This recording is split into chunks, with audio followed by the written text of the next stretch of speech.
the NWA back into the spotlight.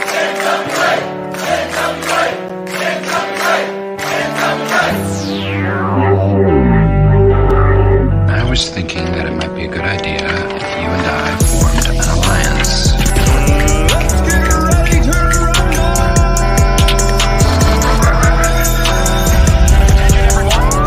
Welcome to the greatest wrestling program in the world. Ladies and gentlemen, can I please have your attention?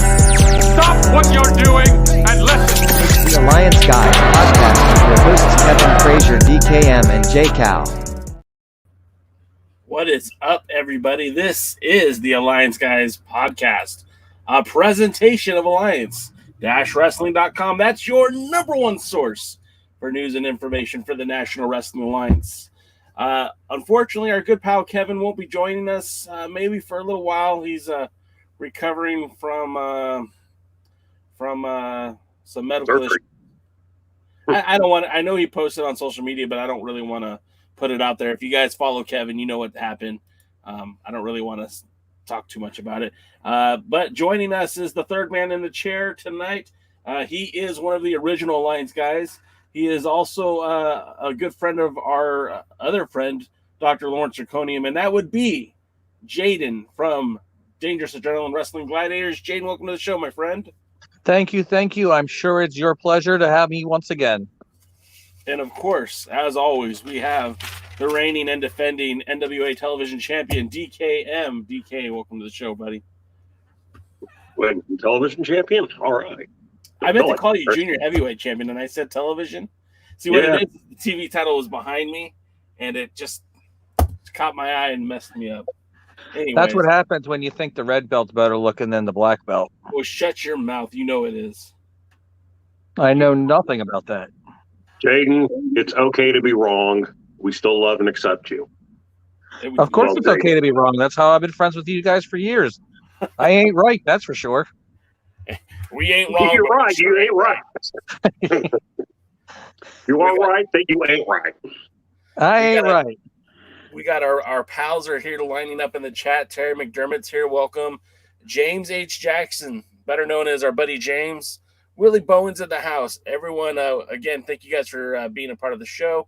Again, we're going to get to your comments, your questions, your quips, your critiques of the show. But first, we're going to run down real quick the NWA Hard Times 2 because, as my good pal Devin pointed out here, if we don't talk about Hard Times 2, when we talk about this TV show, things just don't seem to add up 100% correctly.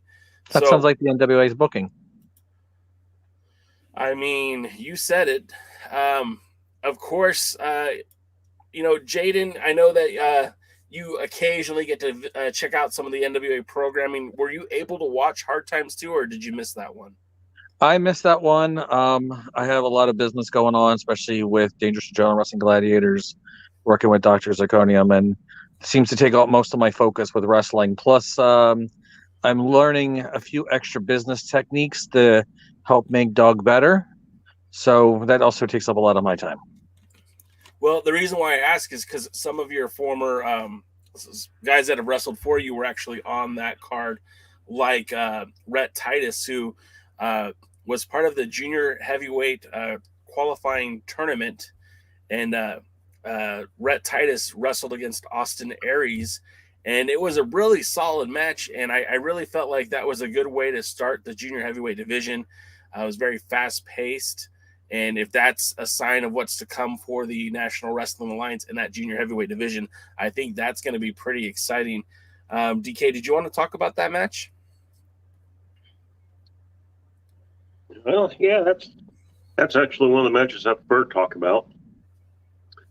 A couple on there I hope we forget about.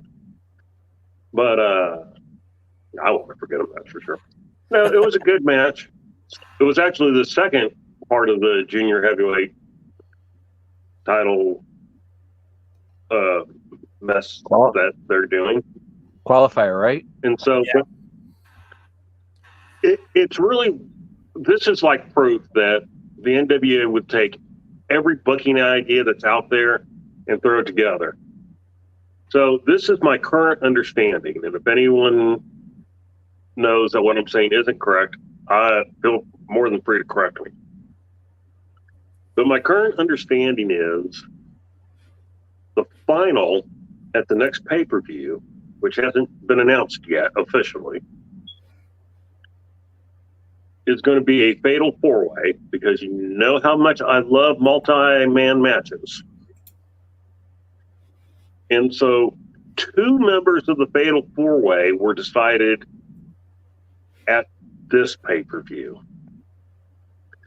The first was Homicide, who won the gauntlet, last eliminating Ricky's boy, Kerry Morton. Kerry Morton, yeah. And I mean, for a gauntlet match or a Royal Rumble, or wasn't a true gauntlet, but a Royal Rumble type match, it was okay. Nothing special. Of course, one of the people they were really pushing for it, what was it, Darius Lockhart? Was that name, Jay? Yeah, Darius Lockhart. Was injured, not able to compete, so we got Ricky Morton, which, gave me the cold shudders that he might win. But, that apparently they stuck with whatever their original plan was there. Homicide won. Now, I originally would have told you Homicide had a low chance of winning this. But once I found out how they were doing the finals, like, okay, sure. I can see that now. And so, the gauntlet was bad. I enjoyed watching PJ Hawk wrestle, and even Luke Hawk. I know PJ is like Jay's favorite person on the entire planet in the junior heavyweight division currently. Yeah, right now. And if Barrett Brown was around.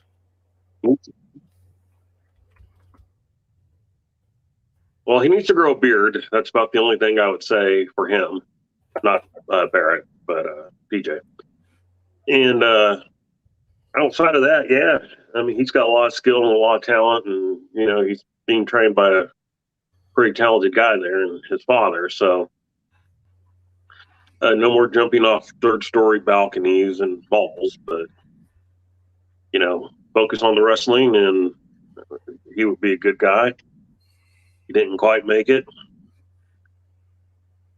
And I thought Homicide's a good choice. He has name value. He's been around. He's done lots. Held,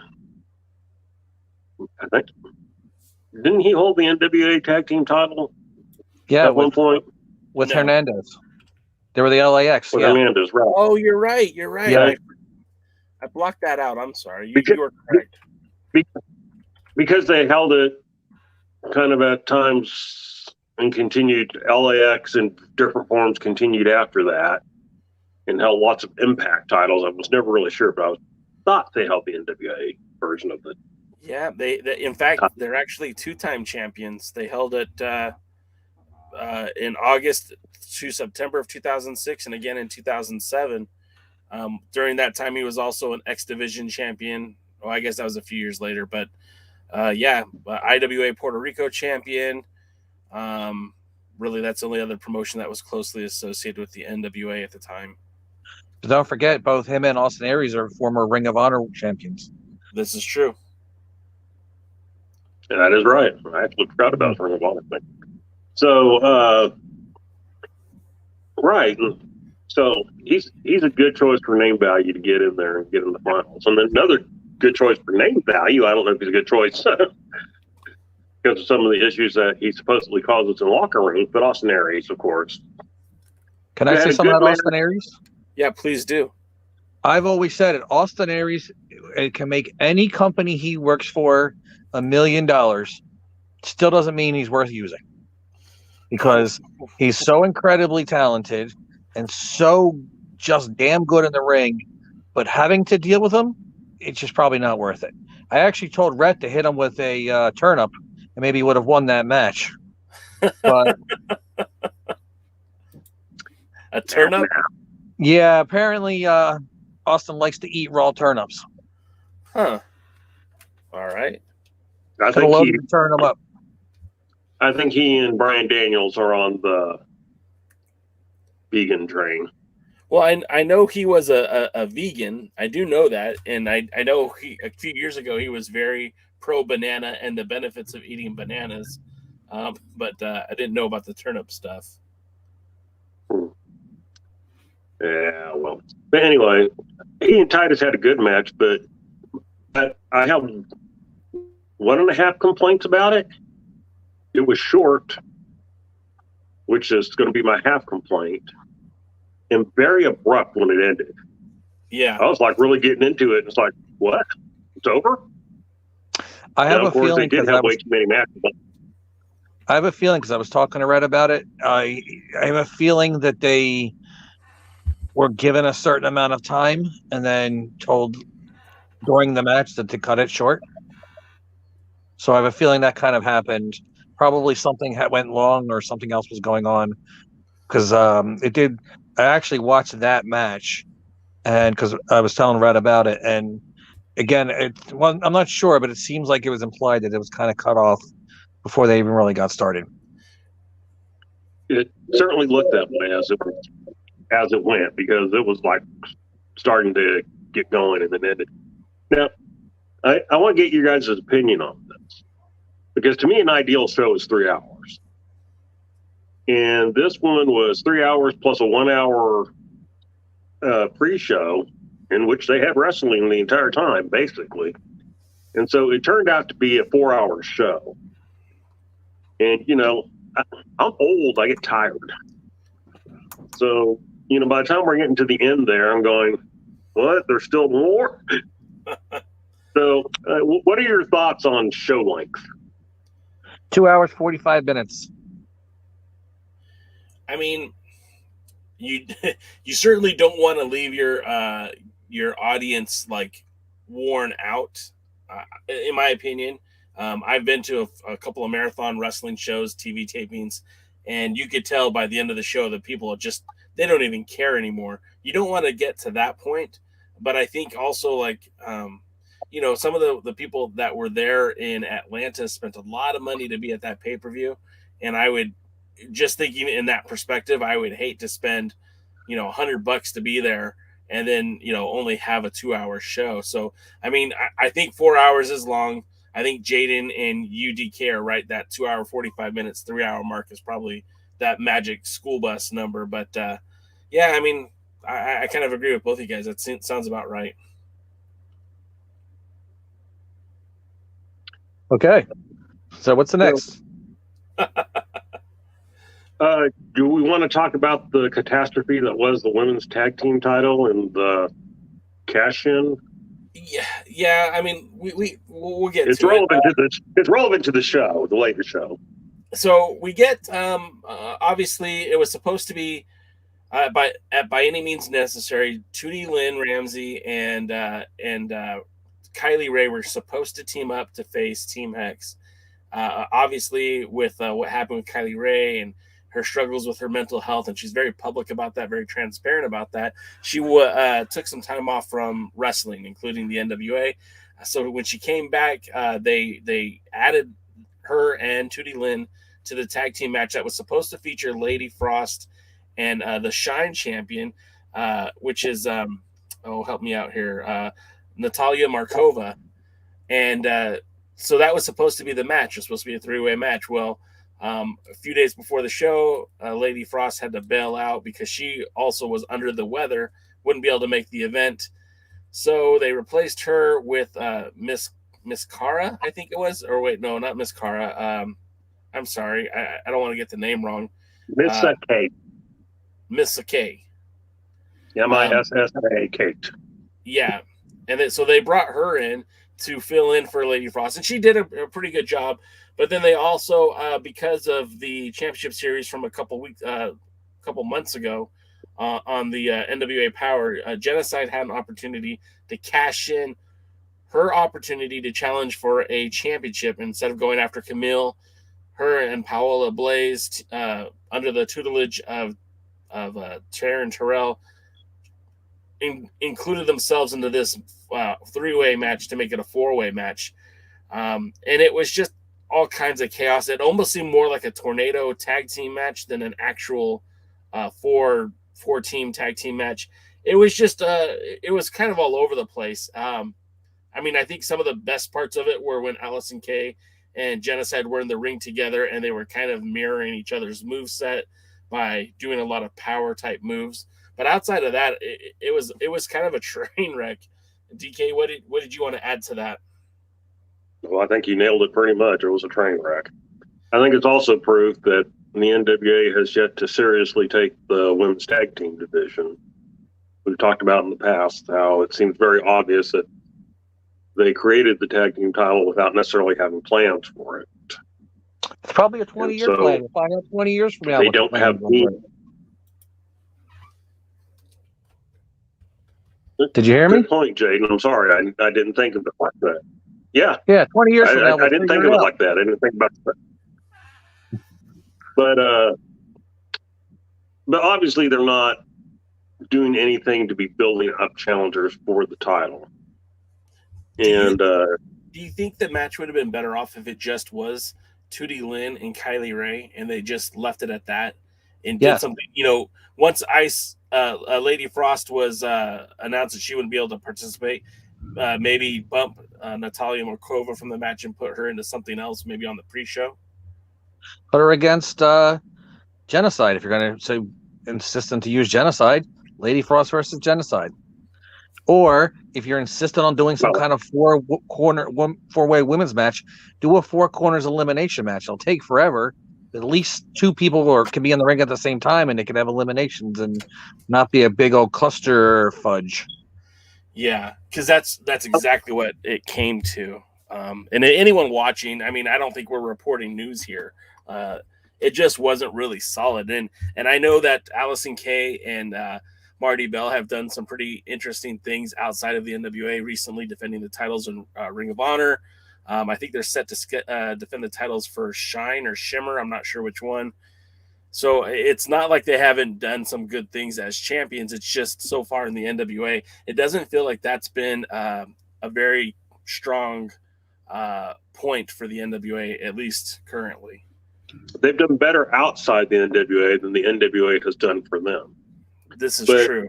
But just to answer your question in general, it's always better having one-on-one type matches.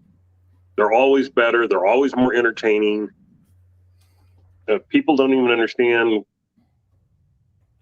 why there was a 3-way to begin with, how it came about, and everything. I'm not going to get into the history, but 3-way, 4-way, 6-pack challenges, whatever they want to call them. They're not really that good when you really look at it. It's more just they don't make sense. We did have one of those moments in this match where everybody had to gather together, stare at the girl climbing the ropes, and I mean, they were literally staring at her. Literally staring at her. I know exactly what you're talking about. And watching her climb. Booty? What? Did she at least have a cute booty? If you're going to have something to stare about, at least. Well, no, because they were staring at her front, so hopefully her chest was below. I don't even remember who it was. That's how much it registered to me. I don't remember who it was that was climbing. So she gets up there, they watch her, and then they wait for her. And I'm not even sure. Didn't she only, get part of them? But, they all have to fall. She connected all right. Did she connect all right? Was it Marty? Oh, there there's your answer, Jaden. Do you like her? So it is, yes. So the answer's anyway, definitely yes. They just didn't show that part. Right, exactly. And she shows plenty of it. So, obviously, I hate that bull crap right there. And I think that's all we have to say about that match. One thing I've learned from Dr. Zirconium, I'm sorry to cut you off, DK. And it kind of, same thing I learned from Jim Cornette in a way. If they just did a women's match and those other 4 women or 6 women or whatever weren't on the card, was that going to make or break this pay-per-view and sell more people, or is it just another way to spend more money? Yeah. It was another way to spend more money. It was another way to put more faces on the roster. And I don't know that was really necessary. Like, honestly, I felt like that might have been a misstep. I think, we already said it muddied up the waters. I don't think that did enough to make it valuable. Is anybody be beaten down the door in rioting because Genocide and the other ones weren't on the card? No. If anything, take Lady Frost, team her up with or whoever was there, I forget now, team her up with Tootie Lynn and just do it that way. That would have worked. Well, Lady Frost was the one that was sick. All right, whoever was the two that were there, just team them both together. Make an odd couple tag team. If they're already throwing the tag teams together anyway, then what's the big difference? We had that at by any means necessary. Any means necessary, yeah. So they have done that. So, but talk about things that a brother they certainly didn't need and certainly didn't matter. And I hate to say this because of the one people involved, but they have Mims versus Jack Dane. And again, this is relevant to the show that's coming up. And let's preface this by saying that Kevin, DK, and I have mostly been positive on Mims. His look has gotten better. He keeps getting better in the ring. This is the guy that opened Power on the very first episode. His look has gotten better. His in-ring has gotten better. Everything about this guy has improved since the first episode. But you put him in the ring with Jack Dane, and by God, how does this match not just an instant squash for Jax? It just doesn't make sense to me. Did I steal your thunder? Yeah, of course. No, I was going to say, of course, we have to muddy things. So the former Crimson's out there, and I guess he's going by his actual name now. Anthony Mayweather. So he's out there and doesn't really cause a distraction, but kind of causes a distraction, I guess. And so Mims wins. So, okay. Yeah, so Mims gets a victory over a former NWA World Heavyweight Champion, NWA North American Heavyweight Champion, NWA National Heavyweight Champion, NWA World Tag Team Champion. Never held the junior heavyweight title, as we can see by his size. Or the TV title, as he told us in the interview. Or the TV title. So he still has at least one he can chase here. Well, they could also win the women's title or the other 74 championships that they have in this company. So, yeah, he might. So anyway, and I could have been okay with this match and the outcome if what happened on the show hadn't happened. Yeah. And so we'll talk about that when we get to that part. So is there anything that you want to talk about what is really important related to the show outside of the the ending to the world title match? Well, I think just real quick, a few things we'll touch on is, the NWA featured the Ring of Honor World Tag Team match with the OGK, the Original Kingdom, Matt Taven and Mike Bennett, taking on former NWA World Tag Team champions Stevens and Kratos. And the thing that happened in this match is we saw a regression from the babyface Aaron Stevens that's been out there kissing babies, shaking hands, putting people over.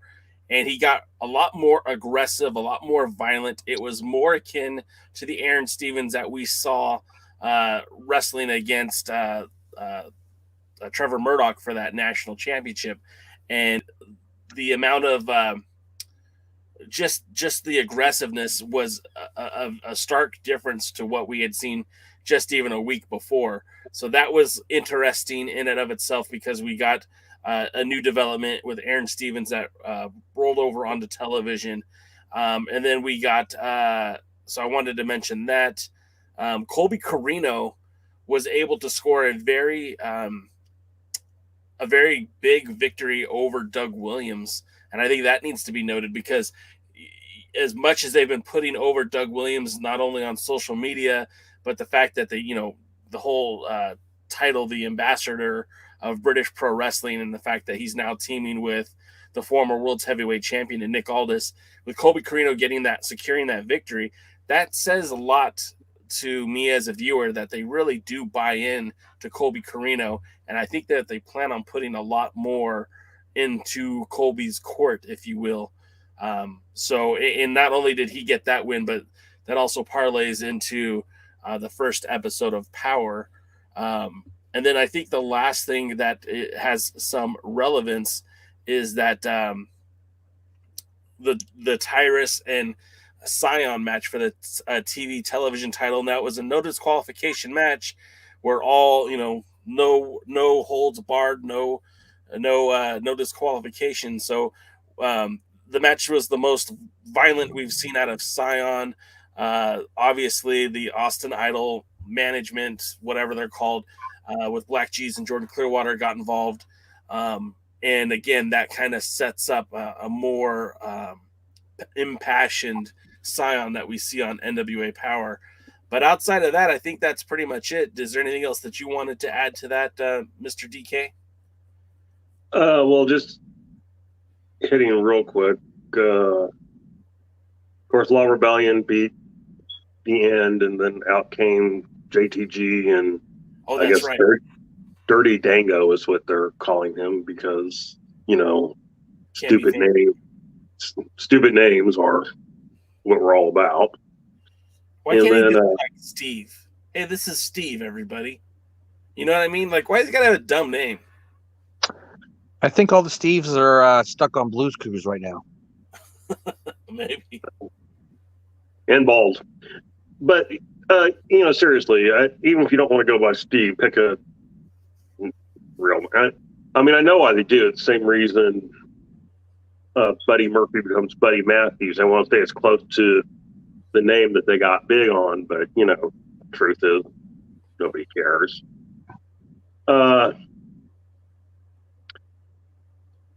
Nick Aldis versus Tom Latimer, I think it's relevant in this sense, in that it was a billed as this grudge match, big, horrible thing. And at one point in the actual match at the beginning, Latimer's like, I can out-wrestle you. What? I don't care. I'm not watching this match to see guys out-wrestle each other. I'm watching this match to see blood. Yeah. And that was like my big disappointment. I didn't expect Tyrus and Scion to be good, and I wasn't disappointed. And see, there's Tom Latimer right now. He's going to call you about your opinion there, DK. Apparently. You done messed up now. Apparently I did. And, I didn't expect the women's tag team BS to be good, and I wasn't disappointed there either. I was surprised by Colby Corino winning. If we're talking about what surprised us, I think I've been very critical on this podcast of Melina.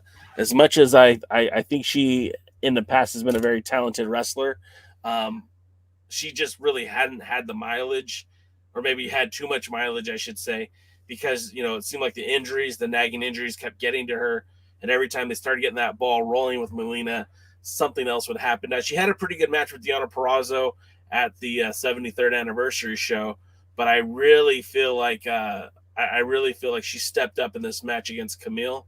And when Camille's been so dominant and so good, she got a really good match out of Melina, which, again, that's shocking to me, and I'm not trying to put them down, but I really didn't feel like Melina was that person, but she stepped it up big time, and I tip my hat to her, because I really felt like she put on a pretty good match with Camille. And then I will say, and let me talk about this first, and I'll circle back around. Trevor Murdoch versus Mike Knox, that was about what I expected it to be. Yeah. And I'm going to say, NWA, anybody that's out there listening, or anybody that knows them is listening and stuff like that, be careful with how you're booking Murdoch. The second time at a major show, you left him lying. Your champion is looking weak, and you're doing it on purpose. Yeah, people saying they will challenge him so that he can have his run. And then you have people coming in at the end of major events and leaving him laying. This isn't good. No, you bring up a great point. And so from me to Billy, knock it off. Start booking Trevor as a, world champion. He doesn't have to dress in the suit and tie, but he does need to be the baddest MF on the planet. And so you're not doing that. You're making it almost like he's lucky to have his title every time he's there. And so there are two issues with this show that I want to talk to you guys about. Even if you didn't see it, Jaden, I think you will have some good insight into it. First, because of COVID restrictions, and I guess it being a government building or whatever, they were limited to like 90 people. And small crowd. I didn't fully understand that because the 90 people were all together, so it's not like they had to be spread out. So, but small crowd, small reactions, it never gave a feeling of being a big show. That's going to be my first comment. My second comment was, man, there seemed to be a lot of heel versus heel type matches on this show, which are one of the worst things you can do because, face versus face, you can kind of get into at least one of them or not both of them and cure the excitement. And, who cared who won between Tyrus and Cylon? Who cared? I mean, Cylon kind of became a default face at the end because he tried hard and everybody hates Tyrus. And going back, but I mean, like Chris Adonis versus Judas. Oh my gosh, I want to take a nap. And so, I don't know. I felt even like Melina was doing heel tactics. And, technically Camille's the heel, even though the fans kind of like her anyway. So, I mean, small crowd matches that didn't give you anybody to really support and root for and love. I don't know.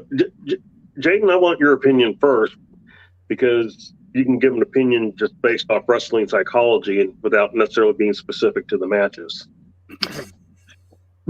Heel versus heel generally doesn't win. Every once in a great while, if you throw two people that two people hate, the Freebirds versus the Devastation Incorporated in Texas, the fans hated the Freebirds, but they wanted to love them. So against Devastation Incorporated, they cheered them. And they were the baby faces in that one match. And they wrestled as kind of as baby faces in that one match. But generally doesn't work because people really don't have anybody to support. In reality, they just kind of want each other to kill each other, but it still doesn't give you that emotional connection to them. It's more of a car crash just waiting for somebody to die instead of giving somebody that you want to support and give attention to and give your affection toward. You just don't have that. So that's one thing. Small crowds doesn't mean anything. I've been in small crowds where 90 people sounds like 900 people. The problem is they gave them nothing to support. I mean, there was like 2 or 3 heel versus heel matches, the insane booking, the multi-cluster fudges. Am I allowed to curse here? Yeah.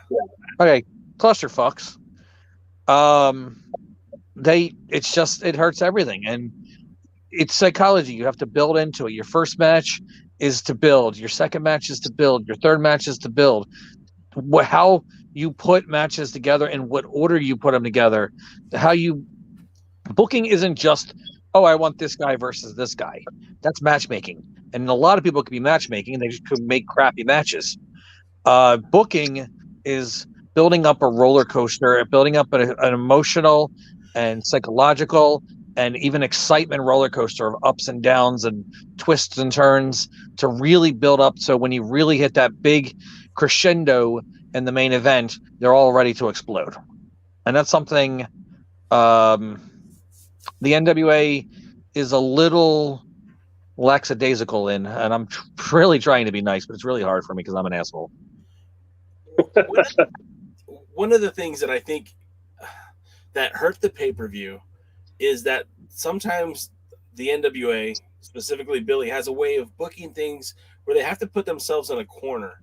And I really feel like that's unfortunate because, at the last pay-per-view, the 73rd anniversary pay-per-view, they established that Judas would be the guy to challenge Chris Adonis for that title. But then over the next few months of television, they did nothing to elevate Chris Adonis as the national champion. They did nothing to elevate Judas as the challenger for that title. And so when the match happened on the pay-per-view, where it was a heel versus heel, there was no reason for anyone to be invested in that match. You gave us no reason to care because Adonis, who looks like $1 million and is he's a pretty good wrestler. I'm not going to say he's the best wrestler on the planet. I don't want to lie to you guys, but he's really improved since his days in the WWE.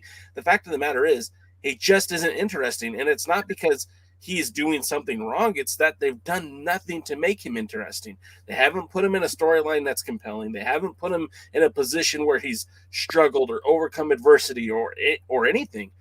He's just exists, and he exists with a title that he's only defended now 2 times.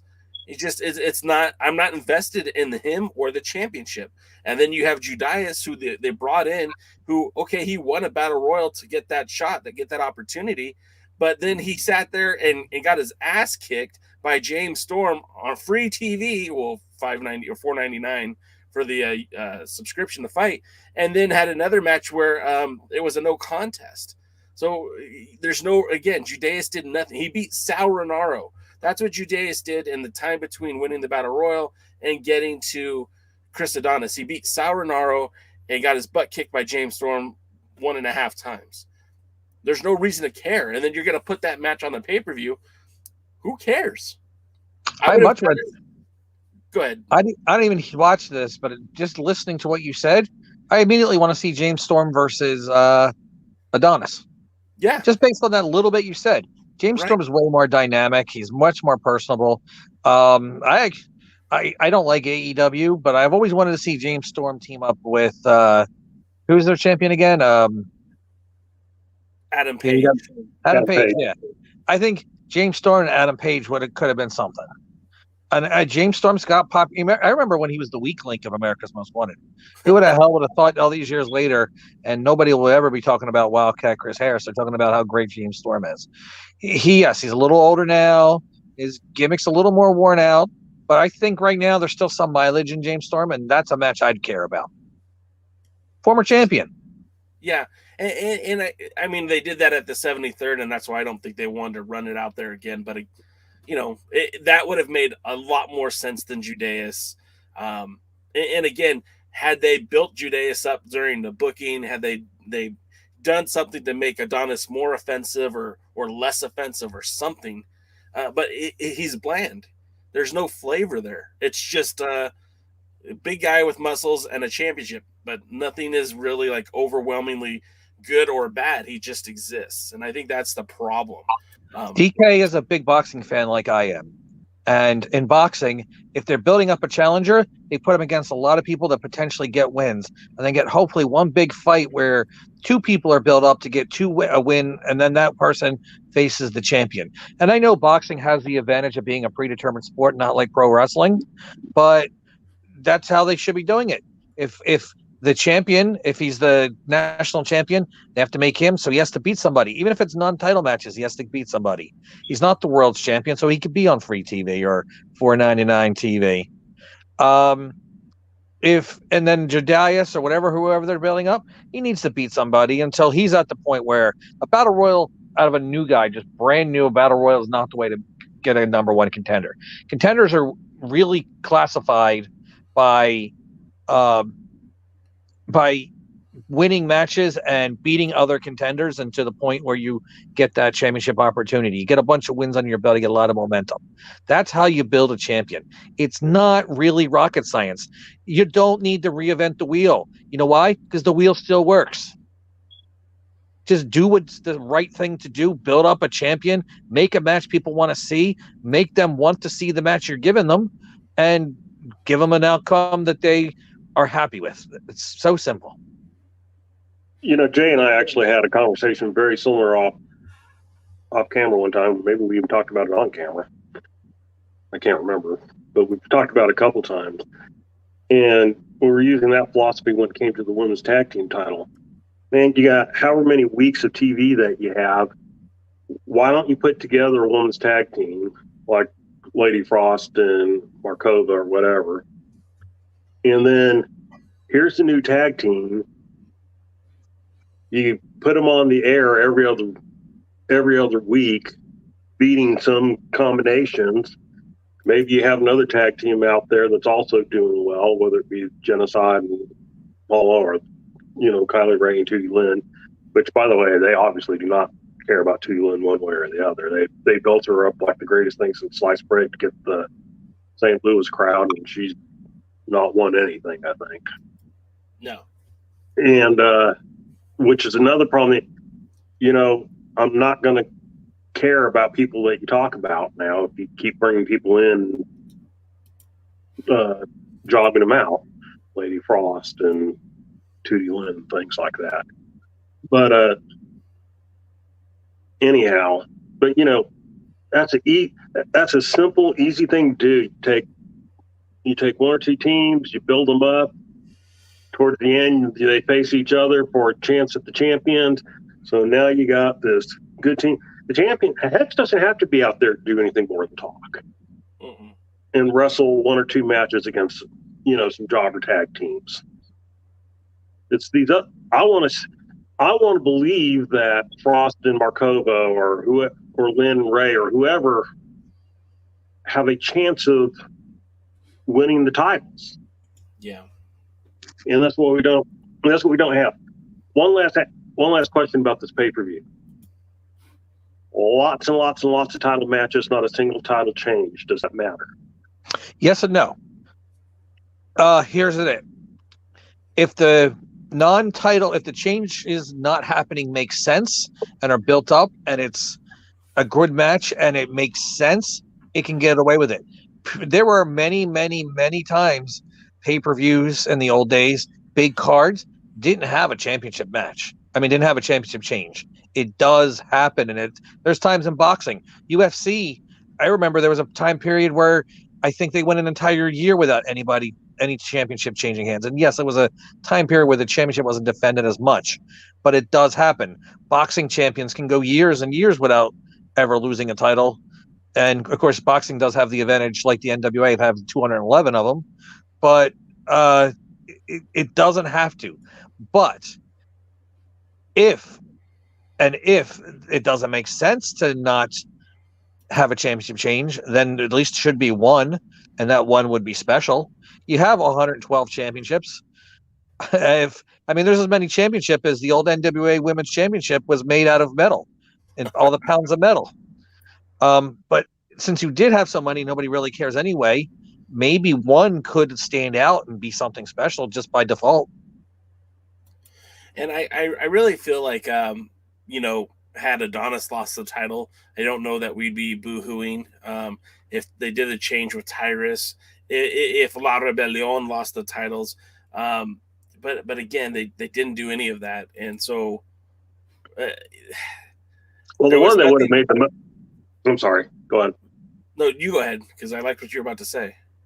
The one that would have made the most sense for me, kind of because of how they're building it here elsewise, is I would have put Scion over Tyrus at the interference backfire or something like that.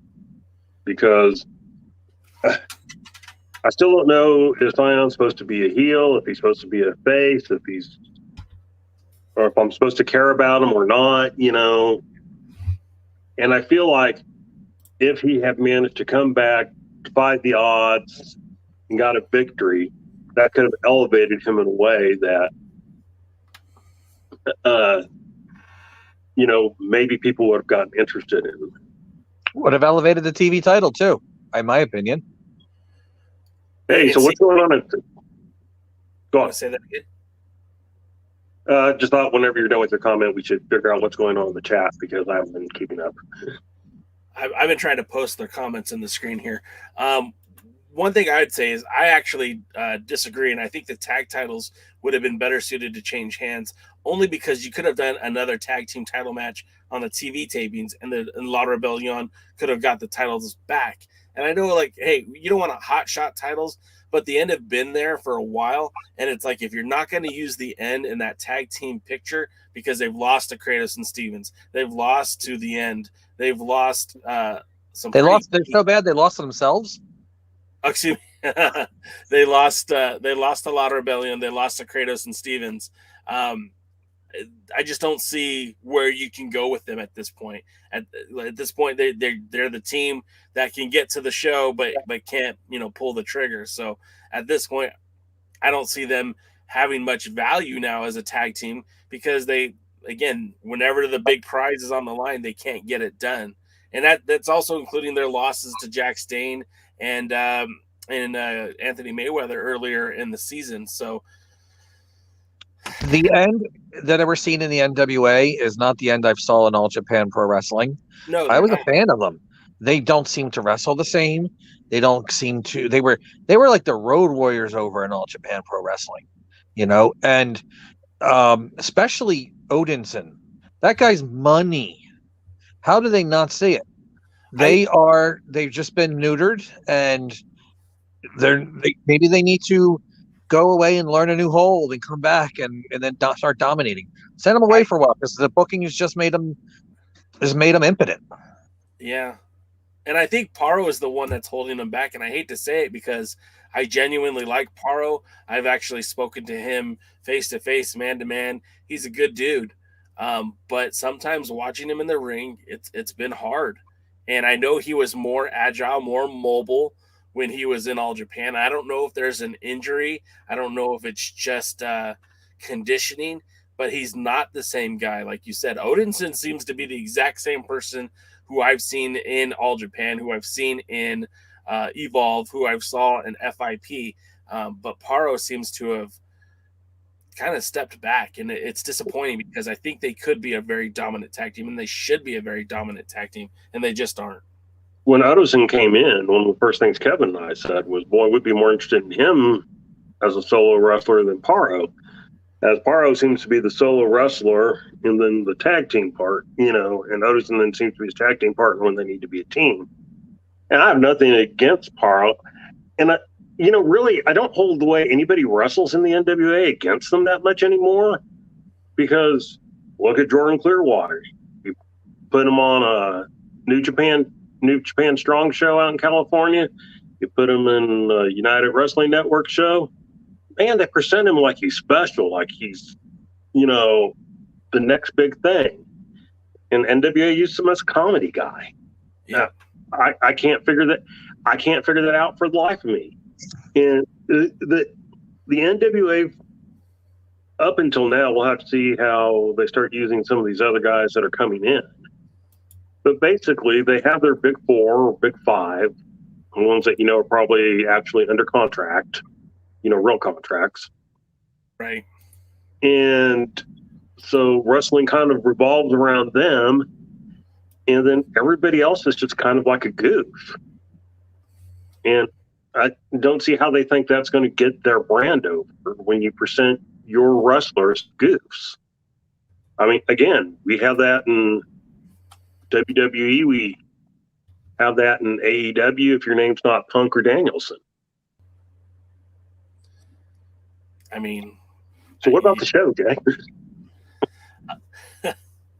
So all right, well, I mean that's the pay-per-view, but let's translate into the TV show, because as hard as I think we have been about the pay-per-view, the TV show is actually pretty good. And I think for the first time in a while, we got a lot of wrestling to kick off the show. We got a lot of action. And I feel like this was more of a return to the norm of what NWA was. When Power first kicked off on YouTube, a lot of the magic that was created was a good mix, a good dichotomy of wrestling and promos. And they managed to have this good mix that never really felt forced or rushed in the early season. And in the last few seasons, it kind of got to a point where it was, at some parts almost unwatchable. But this, I really felt good about this episode. So we'll kick it off. This is season 7, episode 1 of NWA Power. And this wasn't just another 50-minute show. It actually went a full hour and plus, hour and 7 minutes. And the show kicks off with a recap of Matt Cordona's introduction to the NWA during Hard Times, where he entered the arena after the match, kind of checked on Trevor Murdoch while, eyeing the 10 pounds of gold. And then when the Pope was sent out by Mick Foley, helped put the Pope into the steel steps, sent Pope to the hospital that night. So that's how the show started off. So that they were going right from the pay-per-view to this TV show, that there was no stall in there. We had Joe Galley, Tim Storm, and Velvet Sky in the commentary booth, which that could be a chore sometimes. And then we got the first match right off the bat, Colby Corino and the Fixers, which is Wrecking Ball. What's his name? Wrecking Ball. Legursky, thank you. And Jay Bradley taking on the OGK and Victor Benjamin. Now, Victor Benjamin, for those of you who are unfamiliar, he was a part of the junior heavyweight gauntlet match, and really kind of a good outing for him. And I as I'm watching this match, I kind of had this warm feeling inside, because it made me think of our good friend Rob Allison, who was a part of the NWA On Fire staff. He was part of that team, and I think it would have made him happy. It had given him the warm and fuzzies to see Matt Taven, who was a part of the NWA On Fire all those years ago, showing up in the NWA today, representing Ring of Honor of all things. The match itself was very fast paced. It was very competitive. And outside of a few spots with the Fixers where they kind of made them look like stooges, it was a pretty good match. And the finish came when Corino hit that sunsetter on Victor Benjamin. But again, I think that was a good introduction for Benjamin to the NWA Power audience. They got to see a lot of what he could do in the ring.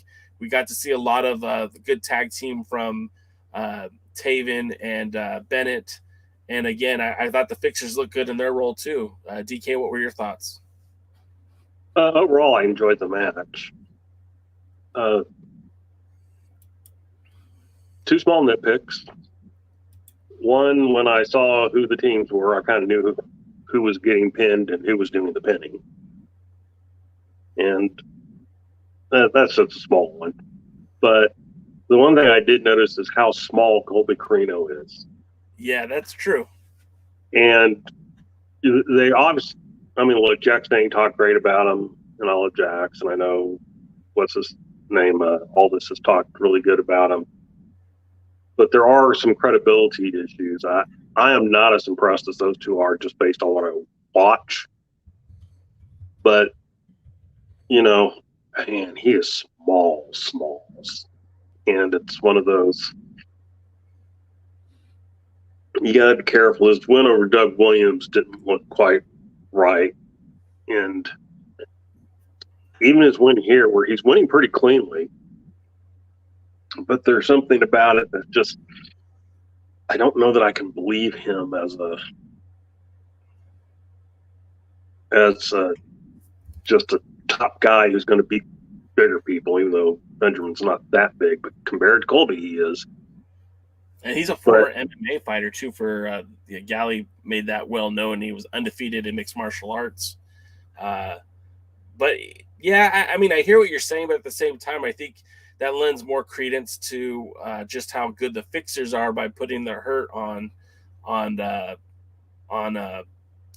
Victor Benjamin, the Savage Gentleman. I think they kind of played the role correctly. And although Colby Corino got the victory, I think they did it in a way where the sneaky little heel got the victory. And I think that's kind of how you want to book Colby at this point.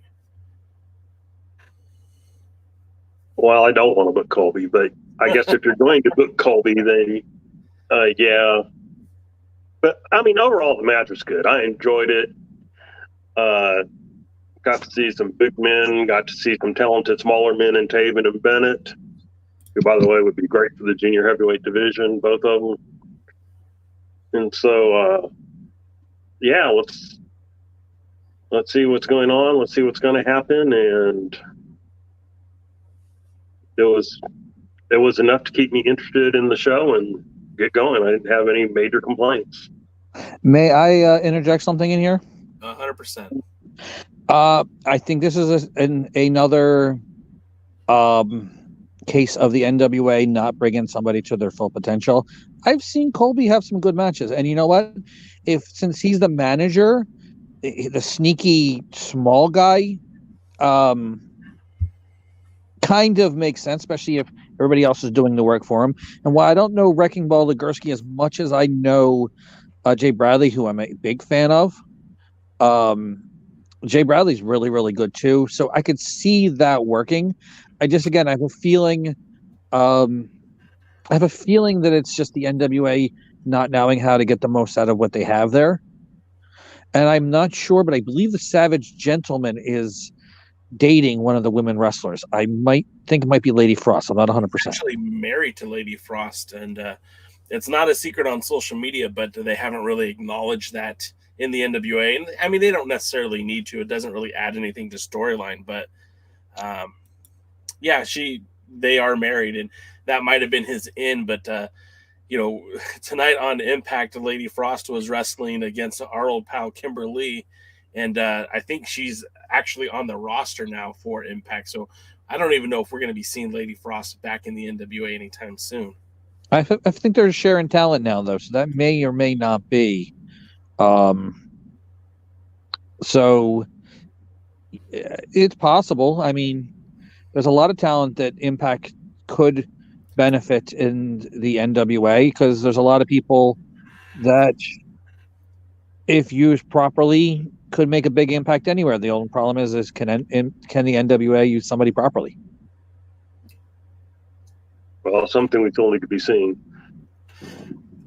So next up, we get our good pal May Valentine speaking with Strictly Business, and it was almost one of those celebration moments where, hey, you guys won your matches. Congratulations, Chris Adonis. Congratulations, Camille.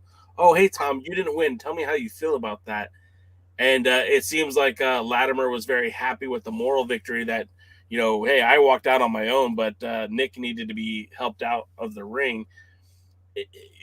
We said this a couple months ago. Kevin specifically said it, that May Valentine is kind of like the hidden, I don't want to say idiot savant, but kind of like that, where you don't think that she's going to hit you with a hard-hitting question, then boom, she pulls out Tom and says, "You lost. Tell me how that feels."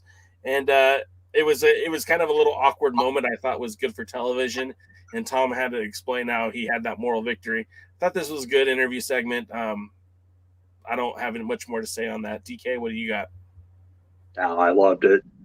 May, what I like about May is she kind of asks the questions as we would ask them if we were given the chance as a fan.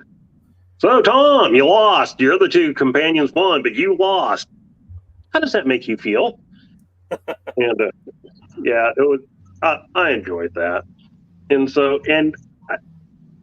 and I think the NWA might be doing one of those confident storylines where Tom Latimer is concerned. And I get that because the next match up was Tom Latimer versus Robles. We'll get to Miguel Robles momentarily, but before that, we get Kyle Davis back at the podium, and he's there with our pal, the Dane event, Jax Dane, who is dead set on getting his revenge against the Mims, getting revenge against Mims, because that loss at the pay-per-view affected him, and now he wants to make sure that he can prove that he is the dominant wrestler he says he is. So he went to Billy Corgan and offered up his championship series golden ticket opportunity, and so he was setting the table there that Mims and Jax will be wrestling later in the night with that championship series victory on the line. Wasn't that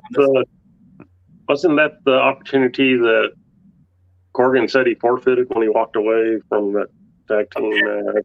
Apparently that was just all a dream, and JR was still fine. So moving right along. Okay. Just curious. Now that takes us to Tom back of the ring with up-and-comer Miguel Robles, who, interestingly enough, in a callback to the night show before, literally did the same move that Nick Aldis did to steal the victory, where he did that reversal to the power bomb. And I thought that was great, just to kind of put that out there. The match was mostly Tom Sky is Velvet Sky still calling Tom Bram, which I find problematic. I felt like this match went way too long. I mean, I'm glad that we're getting wrestling, but this should have been a squash match. This match should have been over in less than 2 minutes. And Robles has gotten way too much offense for my liking. But Latimer wins with a pile driver. DK, what were your thoughts? Yeah, I understand your feelings about that, and I'm kind of the same. But just kind of with the way he just kind of stormed out of the ring and to the back unhappy, that's where I'm getting the idea that maybe this is, not, this might be more storyline thing, he's the only one that lost. He struggled against this guy. Does he need therapy? I don't know. I'm not saying that is the storyline. I'm giving the NWA a little bit of leeway here and saying that it could be the storyline. If anyone was at the shows and knows, message me. I love spoilers. And it was what it was. Didn't hate it. DK, I really like the spoiler too, but he wasn't my favorite mass wrestler. Mass Superstar was my favorite mass wrestler. Who was? Mass Superstar, Billy. Really? Man, he demolished his opponents. Yeah, he sure did. As if he was hitting them with an axe. Up next, we get the team Taryn Terrell explodes when Paola Blaze takes on Genocide. Now, this matchup was kind of an interesting story because the only one that seemed to want this match was Genocide. Taryn Terrell kept egging Genocide on and saying, hey, we don't need this. Let's work things out. Paola Blaze kept saying over and over and over again how she did not want to wrestle Genocide. And, there's no question why. Genocide is one of the beasts of the women's division. She's just such a strong athlete. She's got power. She's got size. And this match, again, I felt like much like the last match, went way too long. And I love getting matches, and I love seeing more wrestling. I just feel like if you're going to put Paola Blaze, who is very, very green in the ring with Genocide, she should just get crushed. And for the most part, she spent a lot of the match running away from Genocide. But at the end, I feel like she still got too much offense in. Genocide wins with that finishing maneuver. The entire time, Taryn Terrell kept saying, hey, we could use her. But it seems like at this point, at least for now, that the tag team is a done deal. DK, what did you think of that match? Real quick, before DK gives his opinion, it's nice the NWA does something different and has a faction have some kind of dissension. That's new with the NWA, right? Very. More proof that the NWA loves tag teams. I didn't get this one. In isolation, the match was fine. And this is one of those things where we'll say a lot, in isolation, if you're not doing anything, the match is fine. Both of them are pretty green, but, it was fine. I didn't mind that it wasn't a squash. I mean, Blaze was just her partner, and, there should have been some idea that she was worthy of being a team that was part of a tag team challenge. So I didn't need it to be a squash, but they didn't fully explain why it was taking place. And then at the show, And remind me, was Blaze the one that took the pin and disappeared? No, I'm here. Yeah, she took the pin. Was Blaze the one that took the pin in the tag match? Yes. That's what I was thinking. So I'm guessing Genocide was blaming her for the loss. But the way it was presented on the pay-per-view was basically like Taryn Terrell was the one that came up with the idea that Genocide needed to cash in her thing for the tag. Oh my gosh. For the tag team title. And, but on the show, they were making it sound like, Blaze was trying to tell Genocide, no, you don't want to cash it in on the tag team thing. You want to wait and, cash it in at some other point on Camille or whatever. And so I was left confused. And again, I was left, who's supposed to be the face? Who's supposed to be the heel? They were kind of making it sound like Genocide was the one that was causing the problems, doing stuff like that. But again, in kind of that Camille type thing, the fans are going to like Genocide more than they like Blaze because Genocide's big and has that, comes across like she could be a badass. The Sid Vicious factor is what I like to call it. I mean, absolutely. That's a great call. I mean, you got it right. They don't book Genocide well in matches. She does seem to wrestle, and she can wrestle, but like, our dear beloved Kevin says that's not her gimmick, and so the fans are going to like her as a big, strong, powerful woman who took Camille to the limit and had to be put away with 2 spears and everything. And I didn't get what they were trying to do here other than to implode a tag team. A tag team that was barely a tag team. That's what the NWA does. They put people together so they can just separate them.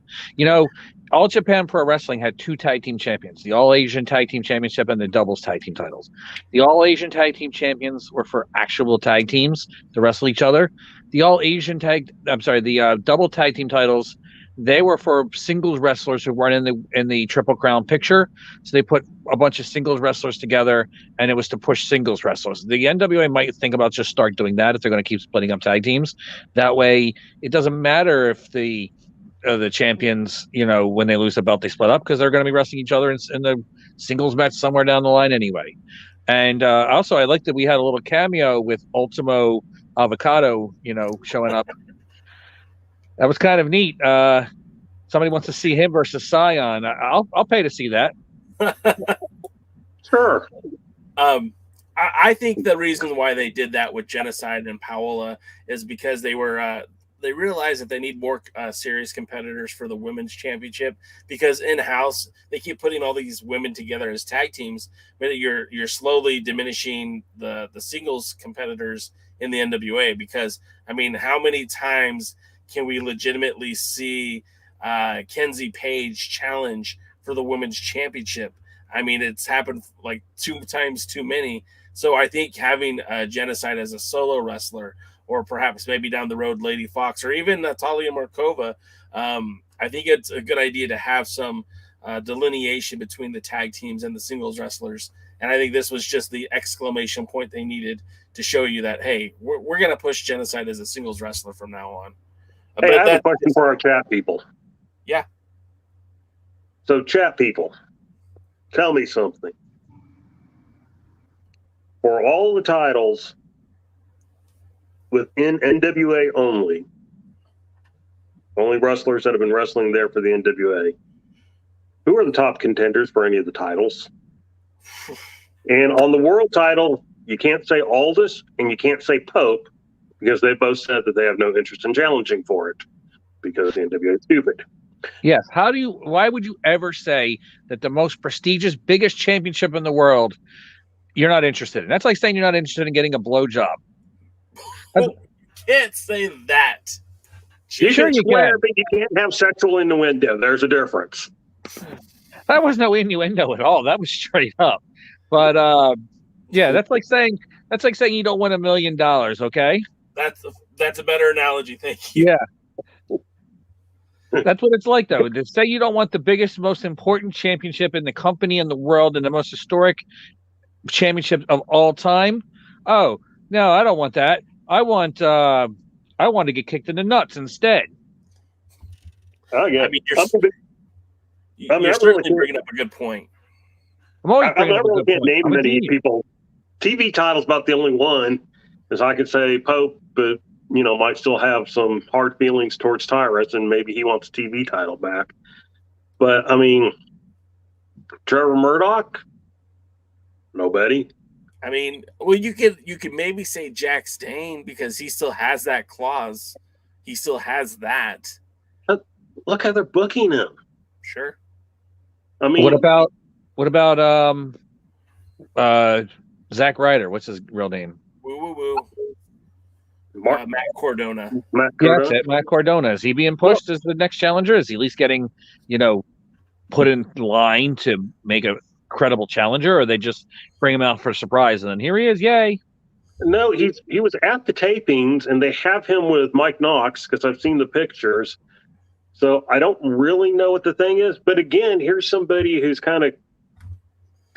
And look, I have nothing against Cardona, but it's a symptom of what I'm talking about. There was nobody in the NWA you're ready to feed to Murdoch. So, well, let's go out, let's get Cardona, let's bring him in. He's got name value, blah, blah, blah. So there was nobody else. Jack Dane we talked about. Well, sure, if you book him right, but you're not booking him right. No, the tag teams, they've thrown together a tag team in JTG and Dirty Dango to kind of do it. And we're going to talk about another tag team and maybe some of the problems there. We look at the national title. I don't know really that there's anybody right now for the national title. Now, I will say this: we haven't talked about it yet, but they did say this on the show that the national title will probably be the focus title, feature title. That's the word they used in NWA USA. So okay, national USA makes sense, I guess. In a stupid way. So I mean, we'll I'll give them a chance with that show and see how they're doing using it. But again, right now I can't go, hey, here's somebody who I think should be challenging for that championship.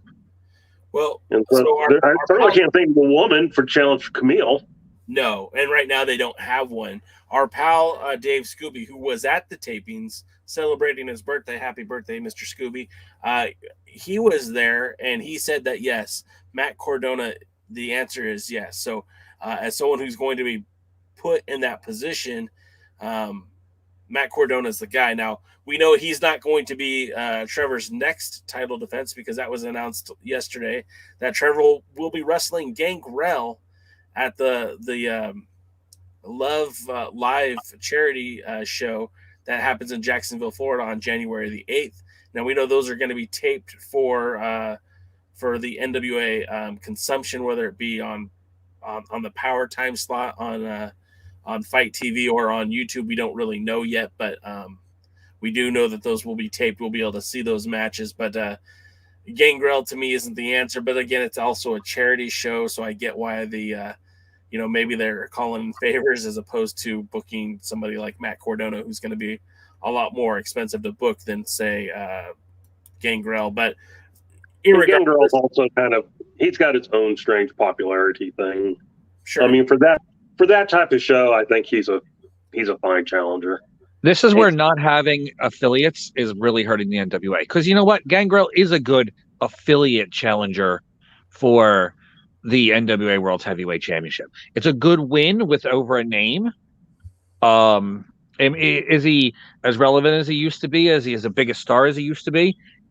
No, but no, that could be fixed and rectified if they had somebody who knew what they were doing. But he's a good affiliate or associate member or whatever they were calling him back in the day. I'll ask Dr. Zirconium. That's good. It's a good win for him. And if he gets a bunch of them, if they was wrestling in Jacksonville, Florida, and Memphis, Tennessee, and Wildwood, New Jersey, or whatever it happens to be, then they can have a bunch of matches and have him beat a bunch of people, and that will actually maybe make Trevor Murdoch seem bigger and better because he's defending against all kinds of challengers. But right now, the way they're doing it, it's a lot less important in my opinion. Yeah, and the thing is, like, with these shows, these taped live events that are being broadcasted on Fight, we know that the connection to the NWA, it's there, but it's also not a genuine NWA show. A lot of times we're seeing faces that haven't been connected to that brand.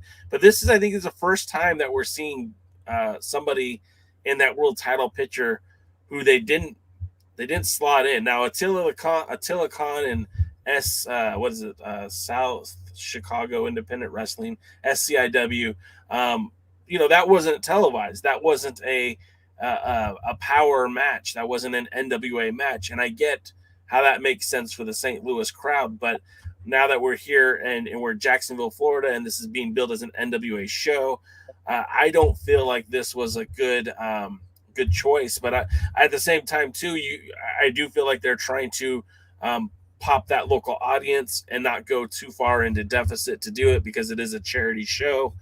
Our pal over here, Guardian of Chaos, says there's plenty of talent out on the indies and that the NWA should be pursuing new blood and younger talent. And I don't disagree with that at all. But again, this is also a charity show. So I kind of go back and forth because I know when if this was by any means necessary, I feel like you had to go with a big name to put in that matchup. So I don't know. I guess I'm just look, Gangrel wrestled here for SWE and the crowds loved him. He's got a following. He's loved. No one expects him to win, but that's the problem with young guys and stuff like that. Oh, get the young fresh talent in here. People don't know them either. That's true. And the NWA's got so if you're exactly, I mean, you're trying to sell tickets for a charity event, and I almost promise you, Gangrel will sell as many as Cardona would. Yeah. I mean, sorry, but not like Cardona was ever a top star anywhere.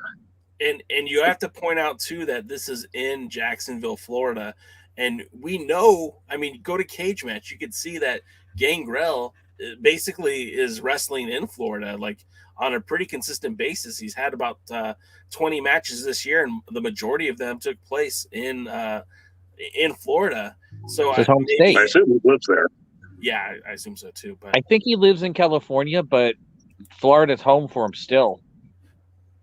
Well, I mean, home is where you're getting booked, right? And if he's, wrestling predominantly in Florida, then he's a Florida talent. So that, I mean, that it's not my choice, and that would not have been my choice, but I could see why they went that route, and I think they could still do something with it. And it's not like Gangrel can't have a good match. I'm not saying that. I'm just saying, I think I kind of agree with the Guardian of Chaos over here, where I think if they had some fresher blood ready to go, that I'd rather see a Jack Stain versus Trevor Murdoch match, or I'd rather see that next up and comer. I'm kind of surprised it's not Pope, but maybe he doesn't want to be the star of the show that he's promoting. I'm not sure. That's actually wise because, a lot of people would put themselves in the biggest thing, but then he has to put himself to lose or at least win by disqualification, which does nobody a favor. Right. But again, this is, Gangrel will sell tickets. And here's the thing with wrestling promotions. You need a mix. You need a mix of young talent and veterans with name value to actually build that up there. But the problem is the NWA doesn't show any ability to really promote young talent. who is not an Impact wrestler or a WWE wrestler or a Ring of Honor wrestler or somewhere that somebody else built up, who other than in somewhat Jax Dane, who is really been built up right to be considered a major superstar in the NWA that wasn't already somebody somewhere else. No, I mean that's a good point too. There didn't do it at the end. I mean, the way this whole thing got started was the fact that I'm asking who in the NWA is a challenger, is a legitimate challenger. Is the NWA building up? And the answer is nobody. In the NWA past, Dusty Rhodes was known for many problems in his booking style, but one thing he did really, really well is the NWA World Heavyweight Champion had like 9 successful, legitimate challengers. Ric Flair had Ron Garvin, Dusty Rhodes, Nikita Koloff, Barry Windham, Road Warrior Hawk, Road Warrior Animal, Steve Dr. Death Williams. He had a bunch of people that in any one of them, and he wrestled against somebody different usually during that period of the NWA. The big push on the Clash or the Great American Bash for one year was like 18 events with 18 different challengers. And they did a good job making every one of those 18 challengers somebody that you wanted to see Ric Flair against. They drew a huge crowd with Robert Gibson versus Ric Flair. Now, nobody would probably expect Robert Gibson to beat Ric Flair, but they made him whether people wanted to see the match. The NWA doesn't build one challenger, let alone a bunch. If, again, Gangrel wouldn't be such a bad idea if they had multiple challengers set up and he was just one of them. Yeah. Then, all right, he's a challenger. That's one of the many potential challengers for the NWA World Heavyweight Championship. They should have, say, Gangrel and Tom Latimer and Pope and Odinson and Knox and Cordona, and maybe all these people built up so every one of them is a potential challenger, and then if you put any one of them in there for any reason, then it has a reason to happen. But they haven't done it for one, let alone a 20 or 5 or 2 even. No, I agree with you, and I think that that again is part of the problem with the modern day NWA, in that it is one promotion, one show. I mean, soon to be 2 shows, and there's limited amount of time to tell all the stories. And again, that's probably another reason why maybe the more titles is a bad thing, and they should have maybe just focused on the 10 pounds of gold and one other additional singles title instead of 2. And now we're about to have 3. So let's go. I got to respond to something here in the chat, and I know Jane will want to respond to it too. Sean Mega asks, was Ron Garvin legit? Dude, I'm about to go off on you. Yeah, see, Ron Garvin was booked terribly by Dusty Rhodes as NWA champion, which led to a falling out between those 2 gentlemen, which caused Ron Garvin to quit. First of all, in real life, Ron Garvin could have beat any of them. He was a legit stretcher. He was a legit shooter. He beat people severely. Like Road Warrior Hawk. He stretched Road Warrior Hawk right before Road Warrior had to go out and wrestle. Right? Yes. For fun.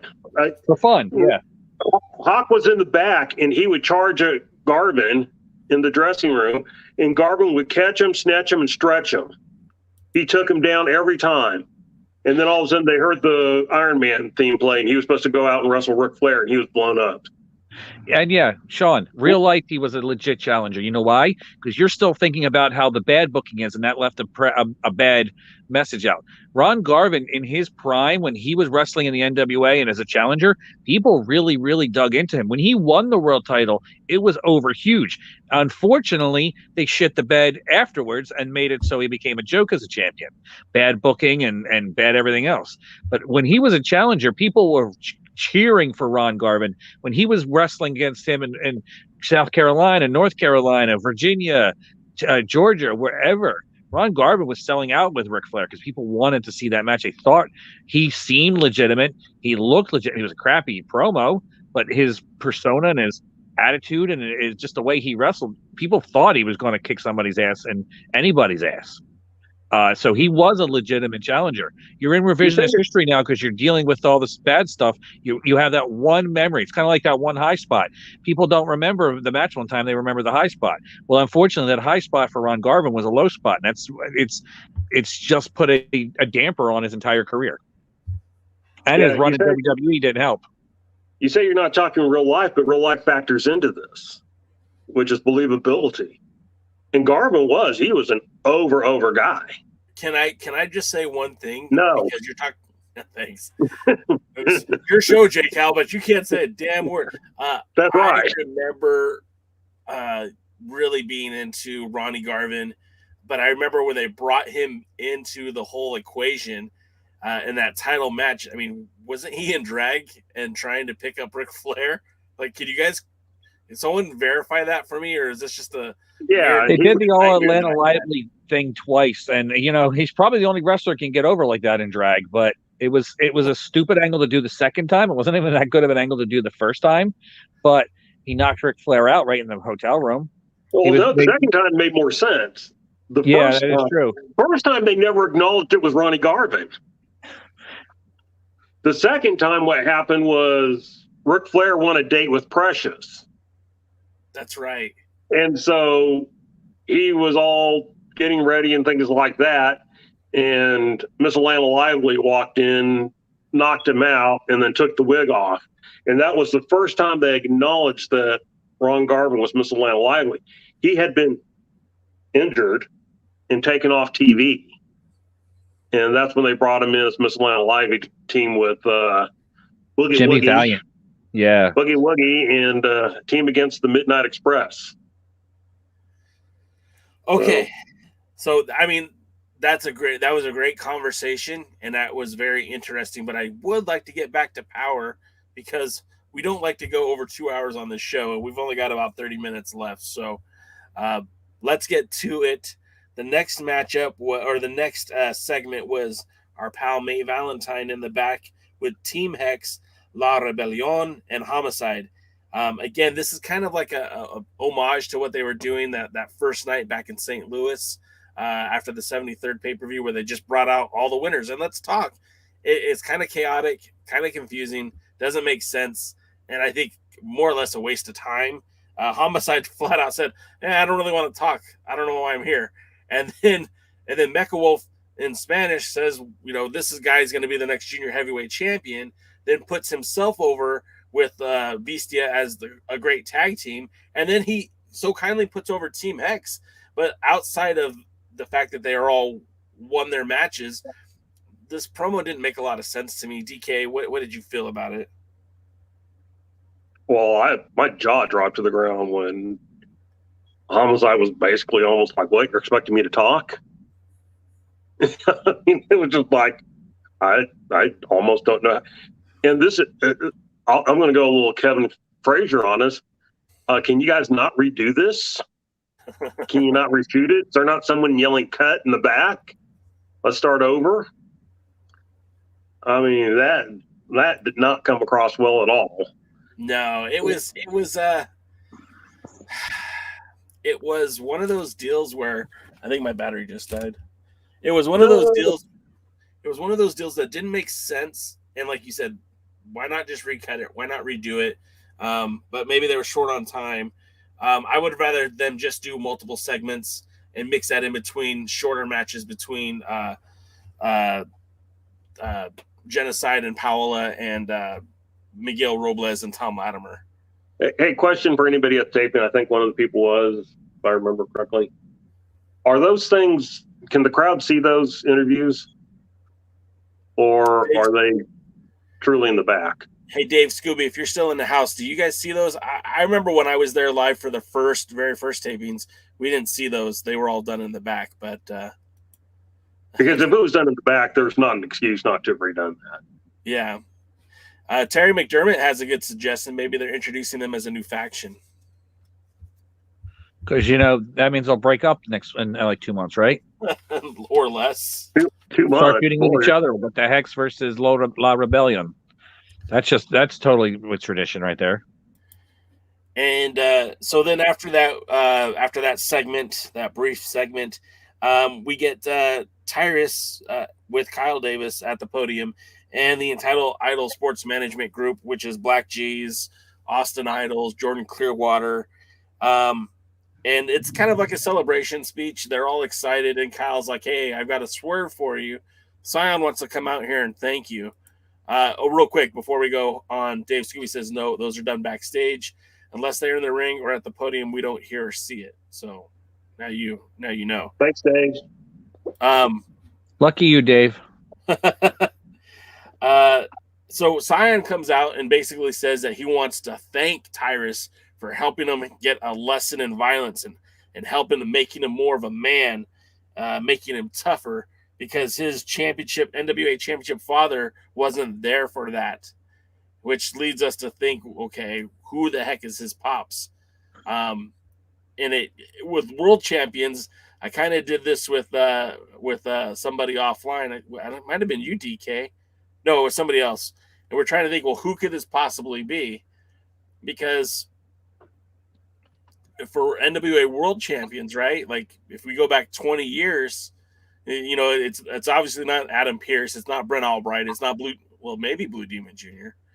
Probably not Blue Demon Jr. So go back a further era, maybe like the TNA era. It's not AJ Styles. It's not, maybe Rhino. It's not Ron Killings. I don't think. Maybe Jeff Jarrett. Maybe Mike Rapata. But outside, It's Mike Rapata. Mike Rapata would make a lot of sense, wouldn't he? Mike Rapata. I would say he makes sense as champion. Why would he make sense in this? Well, Burt Prentice isn't alive anymore, so let's move on. So that was basically that, and he asked for another championship match, and Tyrus said that he would consider it. After Tyrus said that he looks familiar to him, and he said that before, but again, it's like, who does he look like? Tommy Rich. He's Tommy Rich's son. He's got the crap. wildfire. You just cracked the egg, Jaden. I think you're right. It's Tommy Rich. Raven is a part of the broadcasting team for NWA USA, so that was my next guess. But Tommy Rich, I think you just nailed it. Yeah, what about Raven? Thank you for saying that. Next up, we got Kyle back at the podium with Aldis. And this okay, now this one raked my got my gears going, because they spent all show announcing that the British Invasion would be taking on Hawk Ari in the main event. But then you have Nick Aldis come out with his wife.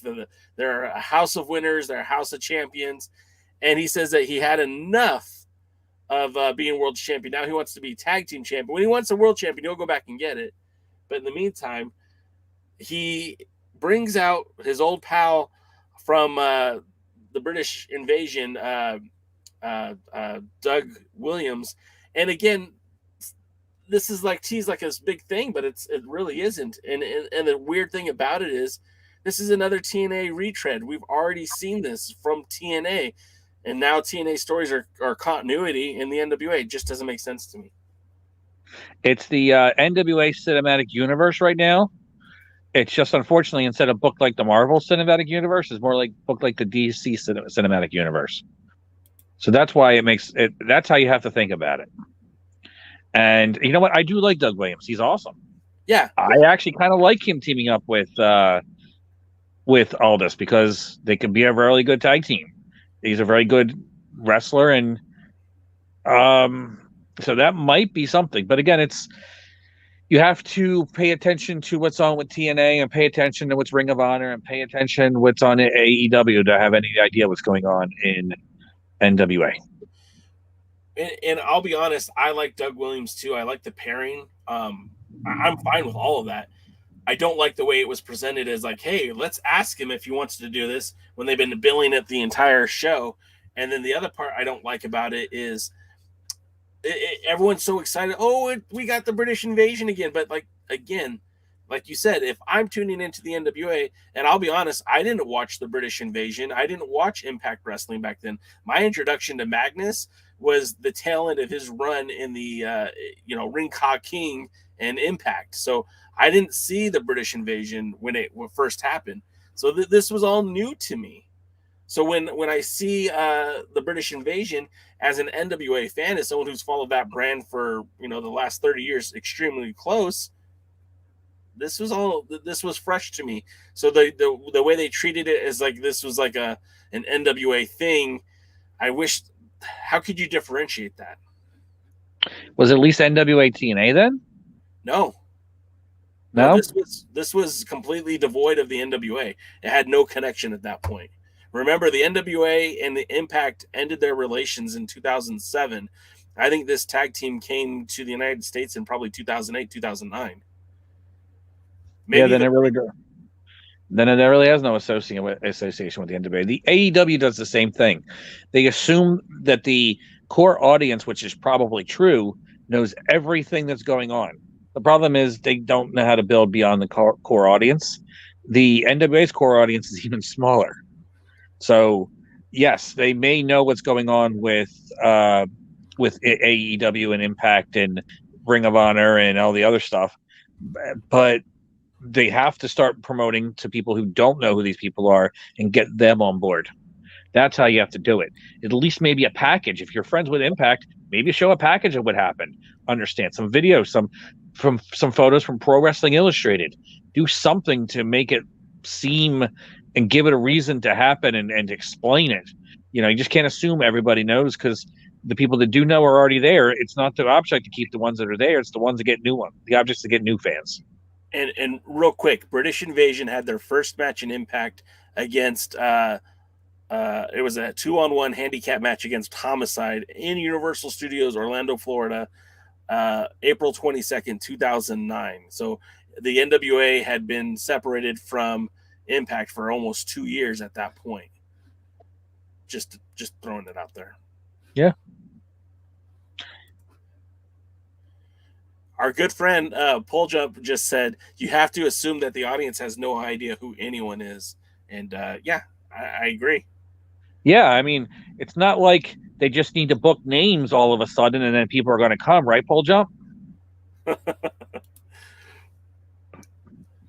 For you guys who don't know, because I don't want to be guilty of what the NWA does, Pole Jump is running a successful wrestling promotion in Australia. I think the three of us are very proud of what he's doing out there. We used to give him a hard time on the old Alliance wrestling forums because, oftentimes he would criticize the NWA and had his own way of doing things. And we said, well, hey, Pole Jump, if you think you know it, I'll go and do it. Well, he's doing it. So I do tip my cap to him because he's growing this promotion, All-Star Wrestling Australia.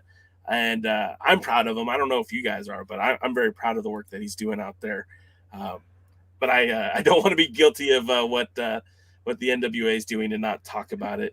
Just like the NWA, if you want to know what's going on at the in this podcast, you have to go to alliance-wrestling.com and then join the forum so you have any idea what's going on and all my inside jokes. But yes, I am proud of him because you know why? He's putting his money where his mouth is. And that's something I told him to do, and he's doing it. So I'm very proud of him. And he's learning that it isn't as easy as just putting matches together and stuff like that. You have to have a reason to build a crowd. Yeah, I think we'd all agree, including him, that he learned some lessons along the way, that things that he said would be easy, just, ain't nothing easy. Nothing ain't easy. Pimping ain't even easy. For you, for me, it's smooth sailing. All right, let's I don't know. Look, Nick Aldis, Doug Williams. Nick Aldis said something I hated in the show, which was, again, if I wanted to go after that world title, it would be mine. Or whenever I want to go after that world title, it'll be mine. But now I'd rather team with some 50-year-old guy and try and win the tag team championship. Well, he never won. He never won the tag titles before, so it would be a new endeavor for him. And to their credit, I mean, again, I'm not trying to poo-poo on the tag team because I really think that they have something interesting. And going into the Crockett Cup, remember back in 2019, Aldis wanted to enter the Crockett Cup with Marty Scurll as a tag team, and Marty wanted to challenge for the world's title. So Yeah, Exactly. It's been Aldis's goal or desire to be a part of the Crockett Cup. So, and somebody indicated here in the chat, I don't remember who it was, but more than likely we're going to get a Crockett Cup in early spring of 2022. So it would make a lot of sense to have that tag team, the British Invasion, a part of it. And to their credit, they're former Impact Tag Team Champions. They're former IWGP Tag Team Champions. So they do have some credibility. I just don't like the way that they were introduced. I think they could have done that a better way. Do you guys have anything else you want to add? March 19th in Nashville. They better not win the cup. March 19th in Nashville. Make sure you get your travel. I'm actually planning my travel arrangements to be in Nashville March 19th because my wife has family there, and it's going to be a twofer. So, okay. And don't worry, Jaden, tell Dr. Lawrence Zirconium that J-Cal will be in New Jersey at some point in 2022. Next up, we have Crimson joining the commentary booth with Joe Galley and Velvet Sky. And the match is going to be Mims versus Dane with that caveat of the championship series on the line. Dane, was distracted by Crimson Mayweather a lot during the match. And Mims did put in some good offense. Again, I don't want to discredit Mims, but for me, Jack Zane is a guy that should be in that main event picture. And Dane punished Mims a lot during that match on Anthony's behalf. And that finishing move, the pop the trunk, which is akin to a Steiner line, put the W in the win column for Dane. DK, what did you think of that match?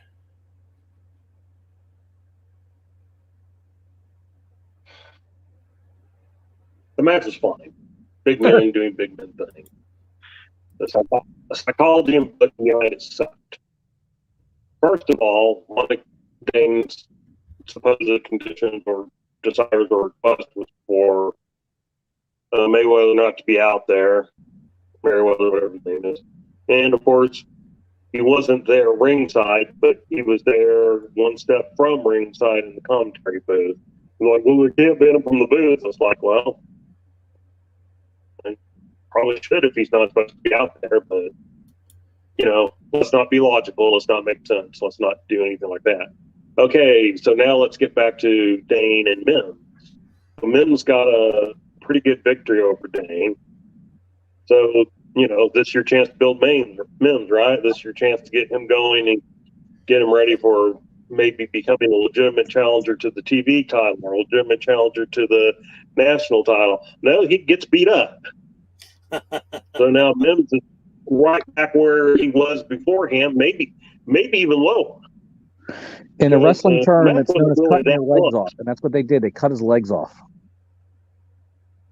And yeah, like at the chest. And what? I hate being this way because when I watched the show, I pretty much enjoyed the show. Yeah. But when you go back and you're trying to explain it to people and trying to explain the logic to it, it just makes you go, what the hell are they thinking? The NWA is really good that if you take matches in isolation, they're good. But when you try to fit them in their convoluted storyline, they have no idea what keep it simple shithead means. And it's yeah. What was the next match? I think we broke DK, or maybe the NWA broke DK. Yeah, I'm not taking ownership of that. That was the NWA that did that. Next up, we have May Valentine in the back with Hawkari. And I would, we started the podcast by saying that Jay Cal is a big fan of PJ. I'm also a big fan of Luke Hawk. I really like this tag team. I like both competitors, and they're having the opportunity to face British Invasion. Again, I feel like this match might have happened too soon. I think I would have rather seen a reunited British Invasion against a tag team that didn't really have as much significance as a team like Hawkari. And I'm not saying I want to see the ill-begotten sons back on TV anytime soon, but maybe this could have been a Jordan Clearwater and Black G's versus the British Invasion, just because Hawkari is kind of in that.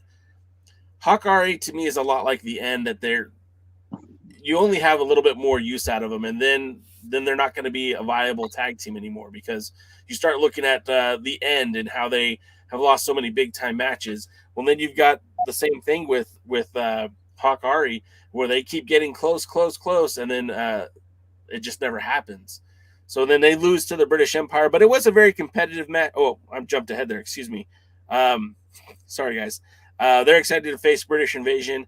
And then JTG and Dirty Dango make their appearance back in the announce booth, as basically saying that they want an opportunity to wrestle against British Invasion. And so it feels like maybe that tag team is looking like they want to get their foot in the hole for the Crockett Cup. All right. There's a lot of dead air going on right now. DK, anything you want to add? Jaden, anything you want to add?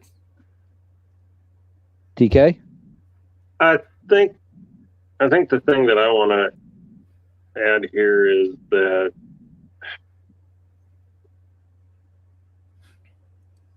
I think sorry, if they're not careful, they're going to ruin them, kind of like they've ruined some other tag teams. Well, that's just it. You got to have two makeshift guys as a tag team challenger, not the legitimate tag teams. Come on now. Why would you have guys who team together and know how each other work, and know how their strengths and weaknesses and how to capitalize on that? Why would they win against two guys who, at least all this in 20 years ago and Doug Williams have teamed in the past?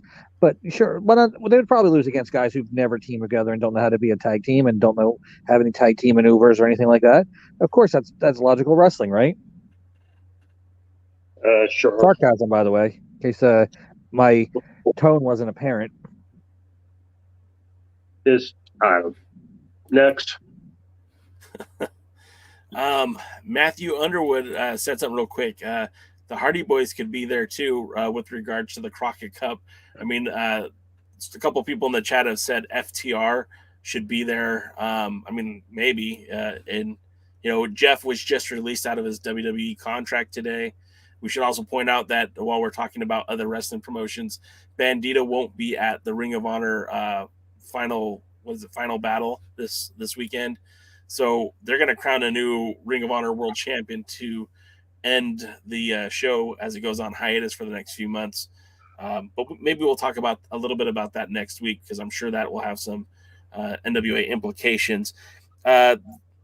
We get back to Trevor, we're back with Kyle with Trevor Murdoch, and Trevor comes out and says he's tired of people sneaking up on him, hitting him with a chair.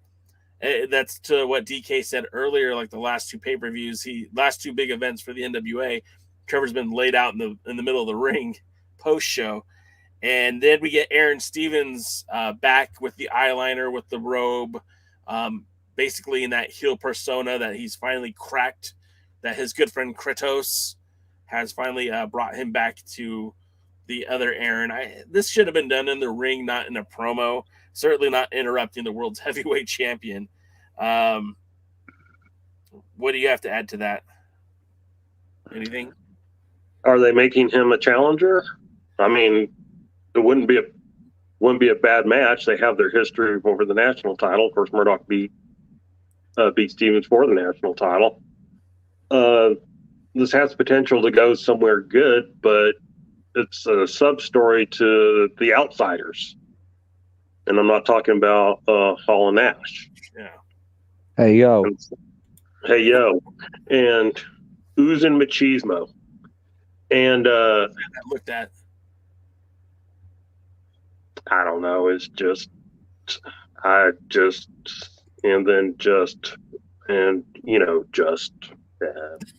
blah, blah, blah. Look, if they take this opportunity to start making Murdoch look strong, I'll be happy. And I'll just leave it at that. I've actually liked Murdoch better as a world champion than I thought I would. I mean, I always wanted him to win the title. I just didn't know if I wanted him to be champion. Those are different things, but right. I think he could be a successful champion if they would, book him as a successful champion. I think my biggest problem with him as champion is, like we've said already, that there's members of the roster that have acknowledged that they don't want to challenge him for the title, and they're the most obvious competitors, like the Pope, who was damn near had the best of 7, that Lucky 7 series. He should have been a challenge for Nick Aldis or Trevor Murdoch. And Nick Aldis says point blank, I'm going to go do the tag team thing for now. I'll get to the world title when I get to it. So the two best guys that could challenge for that title, you've neutered them and taken them out of the picture, which makes it seem like Trevor Murdoch, as you guys are both boxing fans, and I'm sure you know this, that in boxing, a lot of times that champion will face a lot of lesser known people to kind of build up that credibility, and they'll face people who aren't exactly qualified. I think they call it protecting the champ. And that's what I feel like the NWA is doing here, is they're protecting the champ by not letting him. Bum of the month. Huh? The Bum of the Month Club. Yeah, Joe Louis had a Bum of the Month. He defends the title against. And Joe Louis is to play the devil's advocate, just because there was nobody really a challenger for Joe Louis at the time anyway. But they had defended the championship every month. No champion in boxing does that nowadays. So it gives you a chance to build up a challenger at least. Yeah. But the NWA could be building up challengers. Take a thing from boxing. Build up a challenger, build up a whole bunch of challengers, build up a top 10, and then say, look, the champion gets paid more by defending against somebody higher in the top 10. A face champion will defend against the number 1 and number 2 contenders. The heel champion will defend against the number 10 contender. There you go. Yeah. Okay, so I got a question for you then. I got a question for you guys. In between one of Adam Pearce's title reigns, I forget which one specifically, but he did a lot of jobs. He basically lost every match he was in. He went around and put over local talent. Yeah. So that, and then this builds up people because he was going to win back title. And of course now it's like, they beat Adam Pearce. Now you got but I have a question where I wouldn't go to quite the extent that happened with Pearce, where I think he lost every match after he lost the title until he won it again. Should Nick Aldis be putting over people at this point for a little bit? I don't think he should be putting people over to the same magnitude that Pearce was, because that was after his 3rd run as champion. And that was, that was after his 2nd run as champion. And I think the idea at the time. Third. No, I think it was the 2nd, because Blue Demon became champion. And then Pearce at that point was kind of transitioning out of the office, or out of the NWA, and working for that Ring of Honor office. And he was doing the 2nd was the short one. Right. Well, we don't need to get too much into it, but the 3rd reign, he ended that reign when Cabana beat him and he was injured, remember? Right.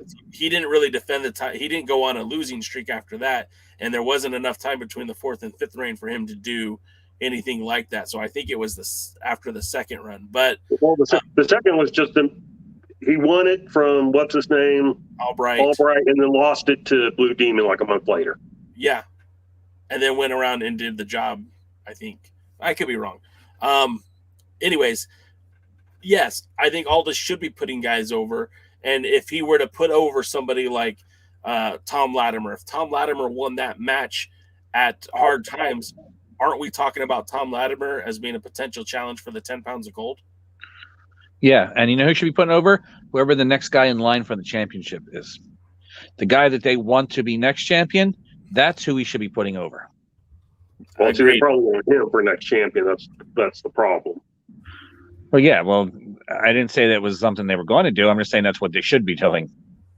I mean, but I think, in other words, Aaron Stevens is somebody who challenged for the title as a face.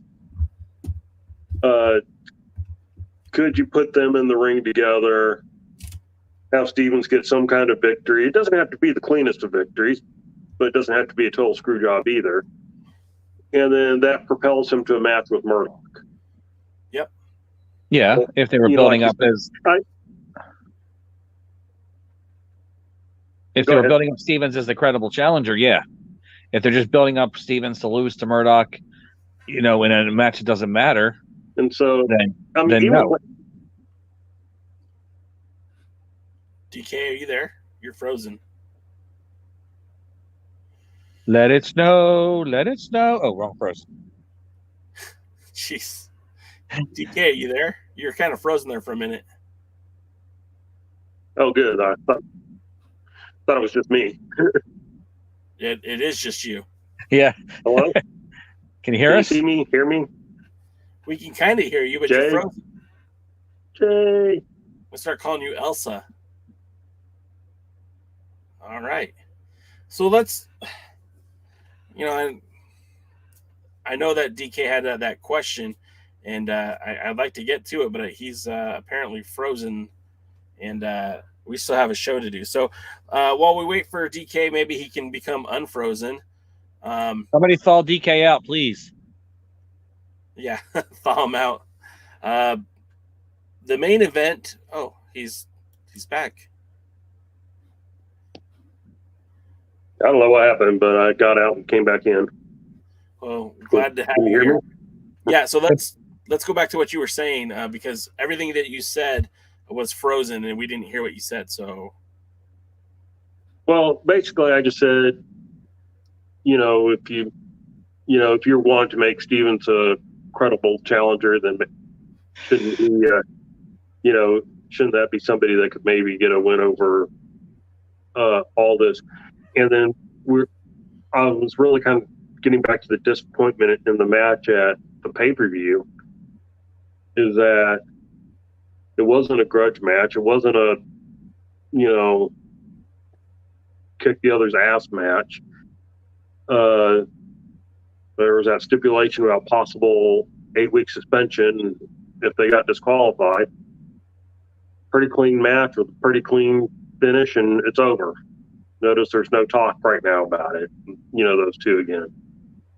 And so, Aldis has gone off to do his own thing. And I feel if Aldis is still a major part of the company, that part of what he should be doing. I'm not saying he needs to lose every match. I'm not saying he should lose most matches. Hell, he should probably win 80, 90% of his matches. But it does seem like he should be putting people over to give them a credible spot to challenge for the world title. Not just, oh, I'm not worried about that and I'm not going to do it and I'm going to go play in a tag team where I don't have to be the one to take the pin. Hey, Ego. Sorry, I had some in my throat. I mean, and let's be honest.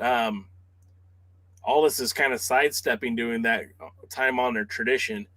Tim Storm has been putting people over since he's lost the title, and it's been a few years now. But he put Jack Dane over. He put over some of the matches that he's had. Me personally, I think that all this should have been doing the job before. And again, that's another byproduct of the NWA is that they do these tapings in such sporadic bursts that they don't have time for things to marinate, which, Aldis should have been on a losing streak before they reunited this tag team. He should have stepped away when he lost the title. We shouldn't have seen him on TV for weeks, but we saw him about every other week. And that makes me feel like either Billy doesn't believe that the NWA can succeed without him, or I don't know, maybe he has compromising photos of William Patrick Corrigan because it just feels like, come on, he doesn't need the victories. Like, the British Invasion hadn't tag teamed. The last time they teamed together was in I have it here in 2017 when they wrestled in the UK. They haven't even teamed together in the United States in probably since 2014, 2011. So, they come off the bat. They hadn't teamed in 10 years on American soil, and they lose to a tag team that almost won the tournament to crown a new number one contender for the tag titles. It just, again, these things should have an opportunity to marinate. They should have an opportunity to, Aldis should go on that losing streak and help put over some people. Put over Adonis, have him go after the national title and have Adonis win. That would actually make Adonis have a little bit of flavor to him. It would have done something. You agree, disagree? Yeah. I mean, let's start this off. I agree. I'm noticing that we're running at our 2-hour limit, so I don't want to say too much more, but I'm sorry, NWA, you can put on a good show, you can put on an entertaining show, but you don't put on a show that makes sense right now. Yeah.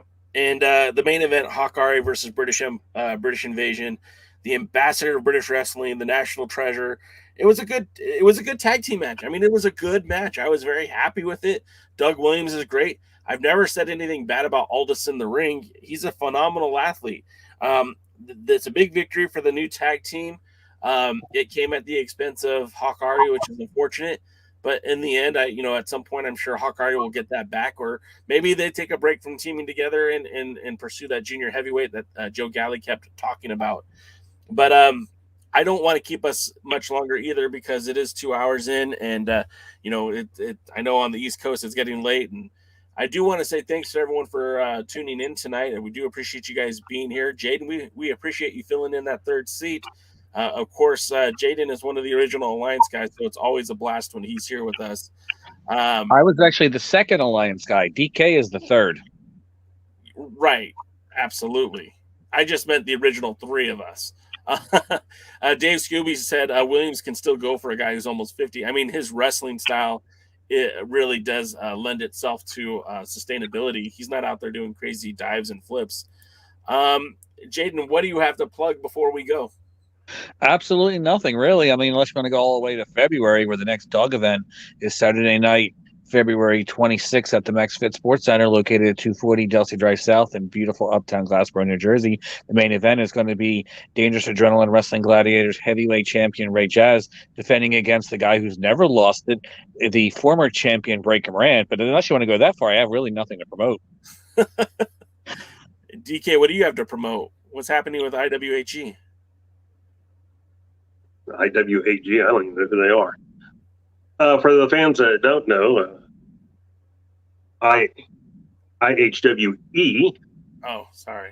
That's close. Is, close. At least you didn't throw an M in there. You got a few.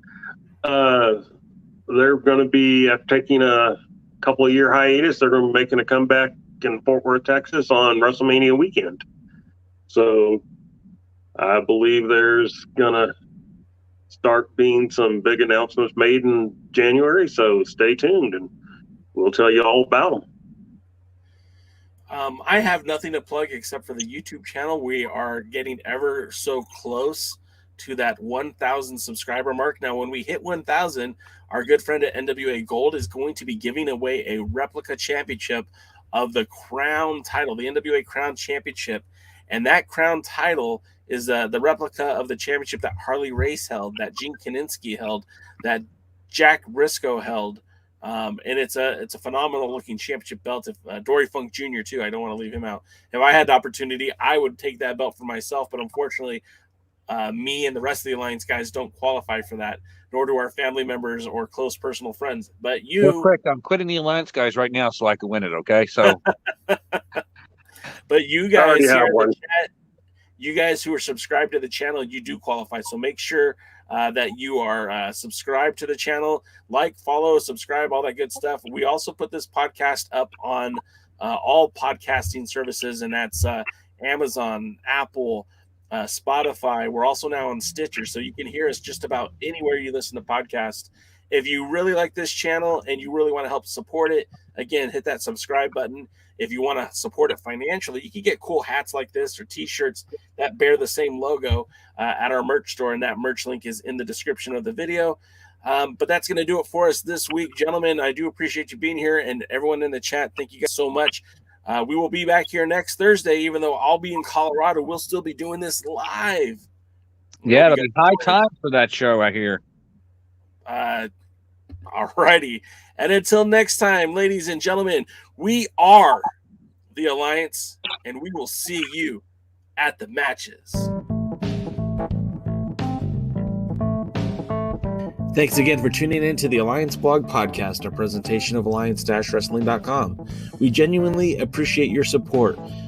Would you consider subscribing so you won't miss any future episodes? We'd also like to remind you that we do a live stream every Tuesday at 5 p.m. Eastern, 2 p.m. Pacific on YouTube at the Alliance Blog. And you can follow us on Facebook, Instagram, Twitter, Tumblr, TikTok, and Twitch at the Alliance Blog. Remember, absorb what is useful, reject what is useless, add what is essentially your own. Thank you for tuning in, and we'll see you next time.